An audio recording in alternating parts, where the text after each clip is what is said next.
ये आज का अपने टॉपिक का नाम है दक्षिणी पश्चिमी मानसून के भारत में पहुंचने की तिथियां। मैंने इस पे पहले ही चर्चा कर ली है कि दक्षिणी पश्चिमी मानसून की उत्पत्ति कैसे हुई है, उच्च वायुदाब का केंद्र कहाँ बनता है, कहाँ निम्न वायुदाब का केंद्र बनता है और कौन कौन सी दिशाओं में ये दक्षिणी पश्चिमी मानसून अपना प्रभाव दिखाता है। तो आज हम देख रहे हैं कि जो दक्षिणी पश्चिमी मानसून की अरब सागर की शाखा और दक्षिणी पश्चिमी मानसून की बंगाल की खाड़ी की शाखा, ये दोनों शाखाएं किन किन तिथियों को कौन कौन से शहरों से होते हुए गुजरेंगी। सबसे पहले दक्षिणी पश्चिमी मानसून की अरब सागर की शाखा 1 जून को केरल के मालाबार तट पे टकराती है।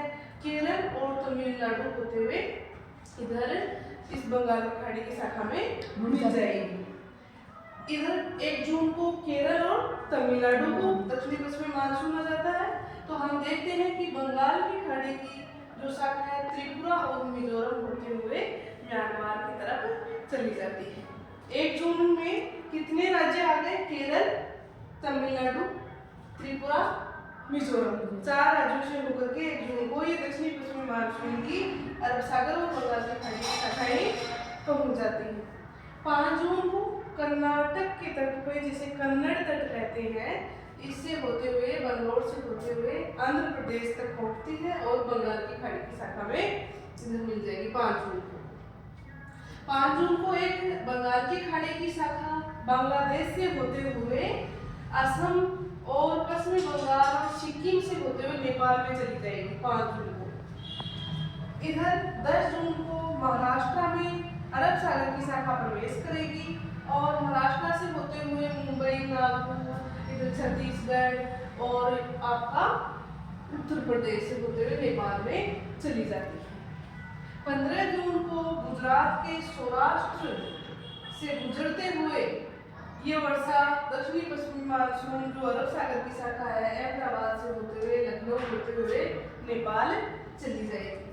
ऐसे ही 1 जुलाई को ये कच्छ के रण से होते हुए राजस्थान में जयपुर से होते हुए दिल्ली, चंडीगढ़ और पंजाब, हरियाणा होते हुए पाकिस्तान में चली जाती है। सबसे अंत में वर्षा कहाँ पहुँचती है?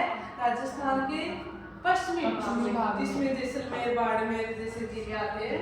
पश्चिमी राजस्थान में 15 जुलाई को पश्चिमी राजस्थान से होते हुए यह पाकिस्तान में चली जाएगी। तो हमने देखा कि देखो किस तरीके से दक्षिणी पश्चिमी मानसून की अरब सागर की शाखा और दक्षिणी पश्चिमी मानसून की बंगाल की खाड़ी की शाखा इन तिथियों को आती है। लगभग यही तिथियां हैं, लेकिन हम देखते हैं कि आजकल जलवायु में परिवर्तन होने के कारण मानसून में की जो तिथियां हैं उनमें भी बदलाव देखा गया है। कभी इनसे पहले आ जाता है मानसून तो कभी इन तिथियों के बाद में। लेकिन हाँ, ये तय है कि इन तिथियों के लगभग मानसून भारत में प्रवेश कर जाता है। तो ये दक्षिणी पश्चिमी मानसून की तिथियां थी 1 जून, 5 जून, 10 जून, 15 जून, 1 जुलाई, 15 जुलाई। 1 जून को केरल, तमिलनाडु, 15 जून को कर्नाटक, आंध्र प्रदेश, 10 जून को महाराष्ट्र, छत्तीसगढ़, झारखंड, यूपी, लखनऊ के इधर पूर्व में नेपाल तक जाएगी। फिर गुजरात, अहमदाबाद यानी मध्य प्रदेश और फिर आपका उत्तर प्रदेश होते हुए नेपाल में चली जाएगी। फिर राजस्थान में प्रवेश करेगी, पश्चिमी राजस्थान को 15 जुलाई को प्रवेश करेगी और पाकिस्तान में चली जाएगी।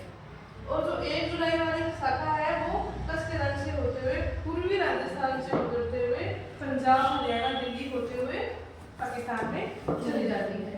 इधर 5 जून को बंगाल की खाड़ी की शाखा बांग्लादेश से होते हुए असम, मेघालय, पश्चिमी बंगाल, सिक्किम से होते हुए नेपाल तक चली जाएगी। और 1 जून को केरल और तमिलनाडु के साथ में ये त्रिपुरा और मिजोरम में भी 1 जून को वर्षा हो जाती है बंगाल की खाड़ी की शाखा, जो कि दक्षिणी पश्चिमी मानसून की दूसरे नंबर की शाखा है। पहली तो है अरब सागर की शाखा और दूसरी है दक्षिणी पश्चिमी मानसून की बंगाल की खाड़ी की शाखा।